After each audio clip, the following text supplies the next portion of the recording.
خدا کا شکر ہو کہ خدا نے آج بھی ہمیں موقع دیا کہ ہم اس کی عبادت میں ٹھہریں۔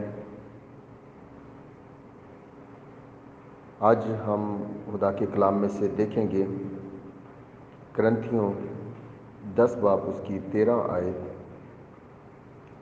تم کسی ایسی آزمائش میں نہیں پڑے جو انسان کی برداشت سے باہر ہو، اور جو خدا سچا ہے وہ تم کو تمہاری طاقت سے زیادہ آزمائش میں نہ پڑنے دے گا، بلکہ آزمائش کے ساتھ نکلنے کی راہ بھی پیدا کرے گا تاکہ تم برداشت کر سکو۔ خدا کے کلام کا پڑھے اور سنے جانے پر خدا کی برکت ہم سب پر ہو، آمین۔ میرے عزیزو، آج کا مضمون ہوگا ڈائٹ، پرہیزی کھانا۔ عزیزو، خدا کی آج آواز کیا ہے؟ ہم کھائیں یا پئیں، جو کچھ بھی کریں خدا کے جلال کے لیے کریں۔ لکھا ہے کہ کھانا ہمیں خدا سے نہیں ملائے گا۔ یاد رکھیں عزیزوں، زندہ رہنے کے لیے ہم کھانا کھاتے ہیں، نہ کہ کھانے کے لیے زندہ ہیں۔ سو ہمیں اس خیال کو، اس تھاٹ کو ہمیشہ اندر رکھنا ہوگا۔ اچھا، خدا نے انسان کے کھانے کے لیے شروع میں کیا بنایا؟ جب ہم بائبل مقدس کے پہلے پنے پر جاتے ہیں تو پہلے باب کی 29 آیت میں لکھا ہے، روح زمین کی کل بیجدار سبزی اور ہر درخت کا پھل تمہارے لیے ہے، مگر کیا ہوا؟ طوفان نوح کے بعد ہماری خوراک میں تبدیلی آتی چلی گئی۔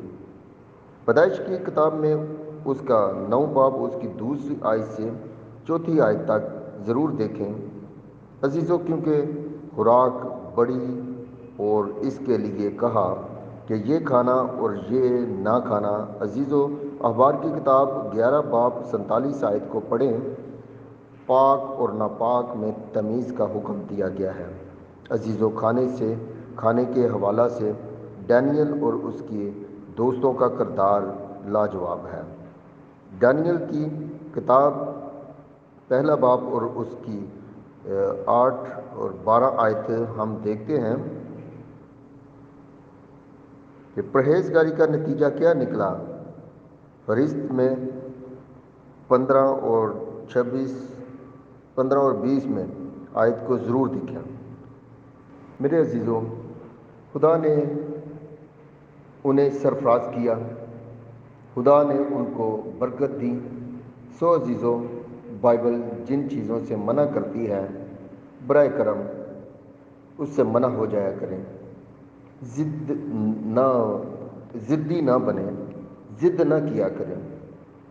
یہ نہ کہیں کہ مجھ پر ڈپینڈ کرتا ہے، یا یہ کہ میری سوچ پر منحصر ہے کہ میں کیا کھاتا ہوں، کیا پیتا ہوں۔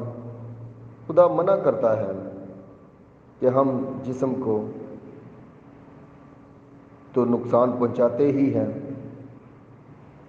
اور نقصان پہنچانے والی چیزیں نہ کھائیں، یہ خدا ہمیں حکم کرتا ہے، اور ان سے بچے رہیں۔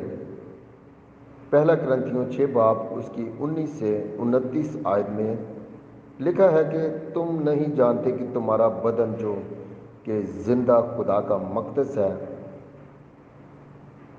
ہمیں منع کیا گیا ہے کہ ہم شراب نوشی اور سگریٹ سے پرہیز کریں۔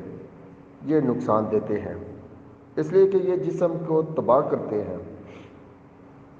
میں جانتا ہوں کہ چھوڑنا بہت مشکل ہے، لیکن اس کے ذریعے سے ہمیں نقصان بہت پہنچتا ہے، اور جب ہم اسے چھوڑ نہیں پاتے، اس سے پتہ چلتا ہے کہ ہم اندر سے کتنے مضبوط ہیں۔ آئیں عزیزو، وہ تمام کی تمام چیزیں چھوڑیں جو ہمارے کردار کو داغدار کرتی ہیں۔ ضروری نہیں کہ شراب نوشی ہی ہمارے جسم کو داغدار کرتی ہیں، اس کے علاوہ اور ہم میں ایسی حرکات بھی ہوتی ہیں جو ہمیں داغدار کرتی ہیں۔ ان چیزوں سے بھی بچنا ہے اور ہمیں اندر سے مضبوط ہونا ہے اور اپنے کردار کو بہترین بنانے کی کوشش کرنی ہے، اور اس بات کا ثبوت دیں کہ ہم اندر سے مضبوط ہیں۔ قادر خدا ہمیں ایسا کرنے کا بھاری فضل دے۔ اس کلام سے مجھے اور آپ کو گہری برکت ملے۔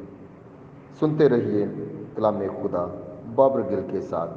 God bless you.